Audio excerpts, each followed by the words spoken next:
go. Good day, guys. Welcome back to LTU channel. So it's been a while. I got engaged in my school year, so I'm just back here with some good content for you guys. So get ready to acquire some knowledge. So in my last videos, I talked about using MSNR and CRT strategy together. I talked about combining both strategies, and I talked about key levels and entries, where I showed my trade recaps and how I caught them. So today I'm going to be showing another trade recap, and I'm going to teach you how to use MSNR entries with CRT. So how to frame entries using MSNR and CRT. So let's do a quick recap of the past videos I made. So I said MSNR is all about key levels, which are A levels and V-shaped levels. So these levels are used for reversals, and once they are broken, they are used for continuations. Do you understand? If you are a beginner here, you are new here, you can just go back to the previous videos and you understand what I'm talking about. So I said we use A-shaped levels, V-shaped levels, and open-close levels. An open-close level is a situation whereby we have two candles of the same color overlapping each other. Then we use the open-close of the two candles as a key level. Okay, so let's just get straight to the video now. So for the first thing, I said once we have a key level, we will have a key level that our range will not touch. Our range will serve as the liquidity. We have a candle range like this. Then we have another candle that will sweep the range while touching the key level, something like this.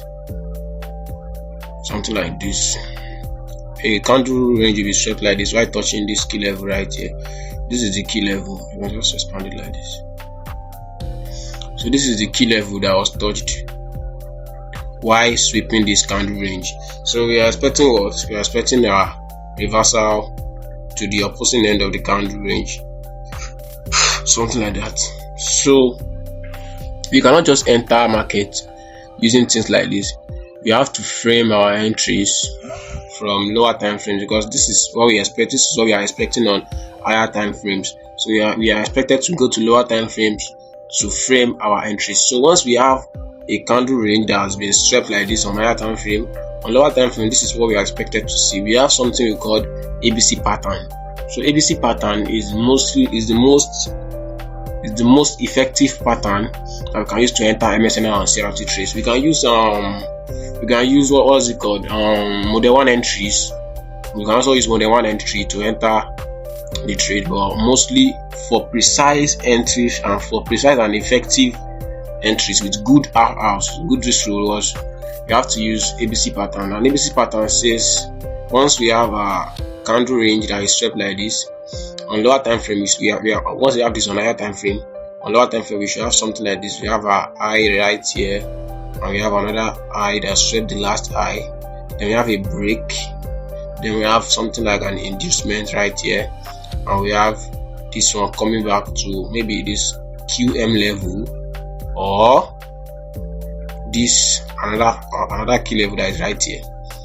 So I said I'm talking about entries right now. So I said we have this high that was swept here, then give us a break. Then this is on the lower time frame, but for this will be on the higher time frame.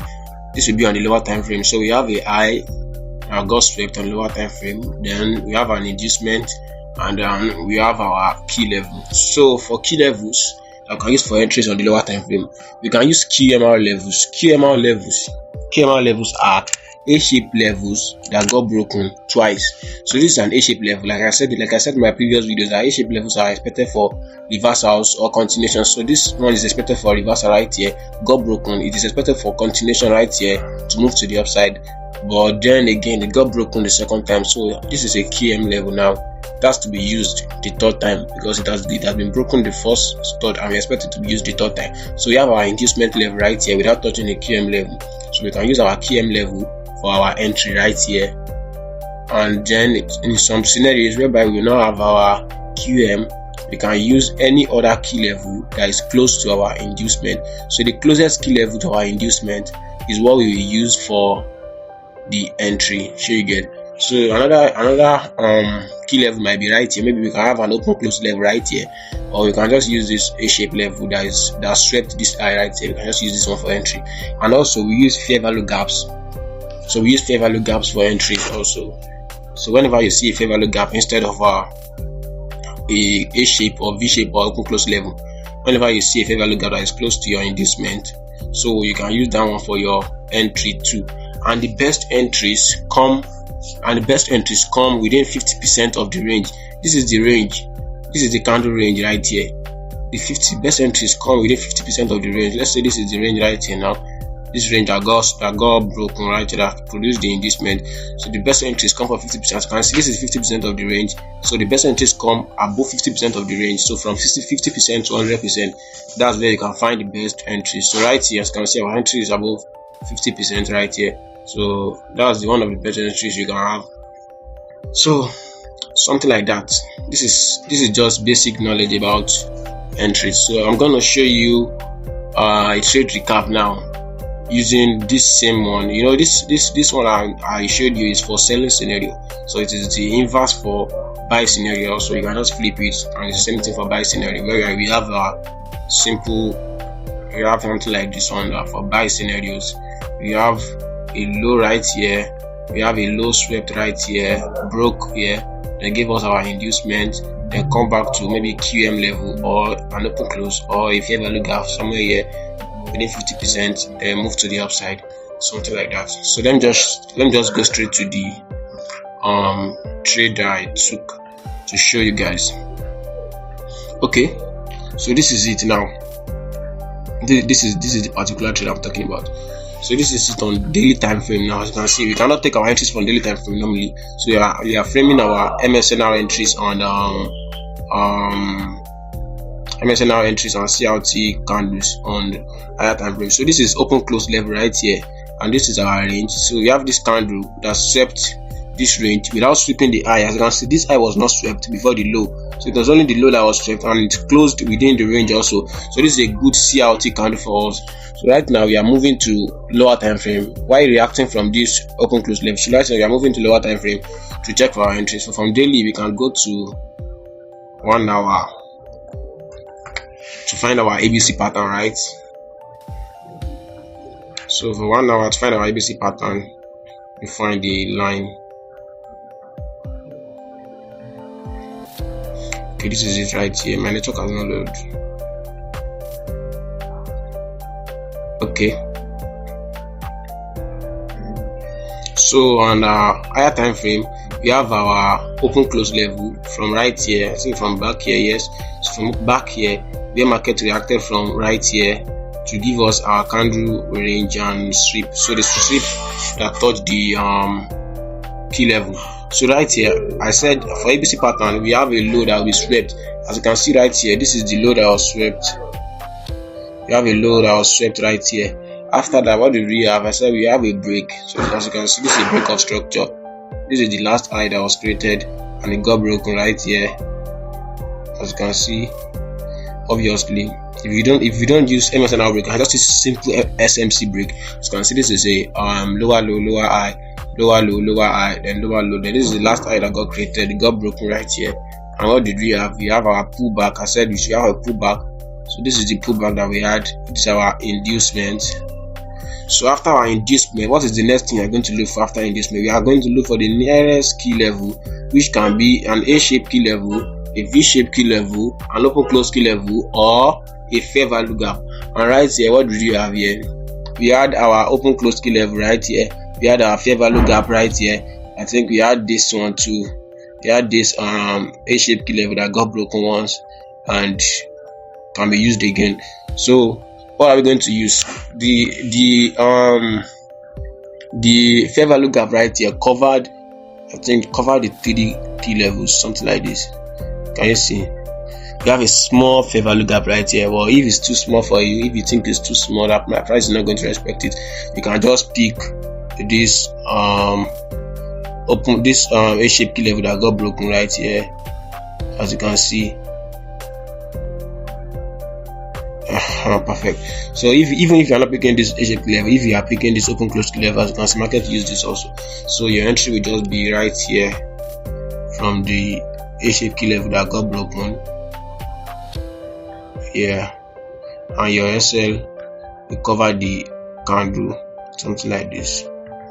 Okay, then you target the opposing end, which will be that candle's high, that range high. That range high will be here. I think it will be here. It's supposed to be here.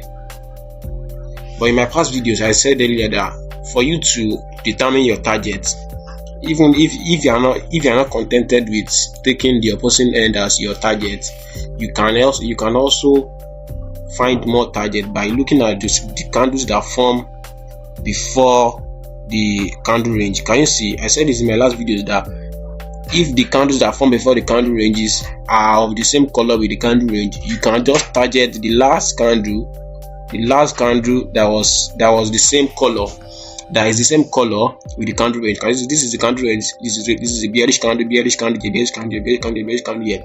So you are targeting the last candle with the same color as the candle range. So this is our target now. So we go back to 1 hour. So once we have multiple candles behind our candle range, they have the same colors as our candle range, then that is a bonus TP for us. So we are going to expand our target to the last candle that has the same color as our range. So that will be a bigger target for us. So you can just put your TP1 at that first candle range. So I think that was 1 to 5. Let me load this first. Can you see right here? So this is the candle range. This is the candle range normally. This is a 1 to 5 trade already for you. This is our first take profit, and you put your second take profit at the opposing end. This is the last candle that has the same color as our candle range, and this is a 13.8 hour. That's a 14 hour trade for you, and that's very good. That's a very good hour trade for you. So as you can see, it's very simple. Just have to follow the instructions. Once you have a range that is in line with your bias, not just picking any range, you have a range that is in line with our bias. So as you can see right here, we were bullish on AUD/USD. So we were bullish on AUD/USD on the daily time frame. So that was why I picked a bullish candle range. And you can see, I said we should have our sweep. After our sweep, we have our break of the last high, then an inducement, and you pick the nearest key level to it. And this was how I caught this 14 hour trade. Though I put it all to TP because I'm not a swing trader, because this was Friday 19th December to Tuesday 25th December. So from 19 to 25, that's like 4 days. So no, I'm not a type of trader. I think I just took my TP on the first range high. Then you can look for more entries. As you can see right here, we had another entry here. This is a candle range. This is a sweep. This sweep, I think we will not touch this one, but I think there was a fair value gap. You should have another key level that this one is touching right here. This one was touching, I think here. Yes. So this was an A-shaped key level that got broken while it was touching it here. So something like this, and you can just be looking for entries till we reach the target right here. So this will be all. So yeah, I'll make good use of this knowledge, and I'll catch up with you later. Thank you.